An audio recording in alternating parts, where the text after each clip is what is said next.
Welcome to the Learning Pines YouTube. We hope this video helps. You begin by securing your data and getting the tools. Backup files, create a Chrome OS recovery USB, and download the firmware utility and installer you'll use. Once done, put the Chromebook into developer mode so you can flash firmware. This lets you overwrite Windows components. Make sure to note the device model and hardware ID. They determine firmware compatibility. Start the USB installer creation now, and keep a separate recovery drive handy in case you need to revert. You'll now boot the Chromebook from the USB installer and run the firmware flasher. Follow exact prompts for your model so you don't brick the device. When the installer asks, erase Windows partitions and rewrite the partition table to GPT. This removes Windows boot records and reclaims space.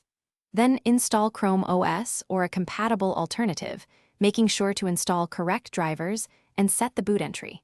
If the installer offers a verified boot option, enable it to improve future stability. Finish by completing the first boot setup, signing into your account, and restoring backups.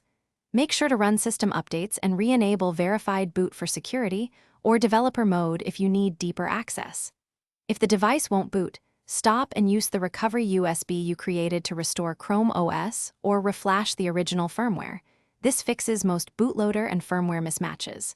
If flashing fails, check hardware ID, re-download the correct firmware, and retry the process carefully. Thanks for watching. Consider subscribing if we helped you.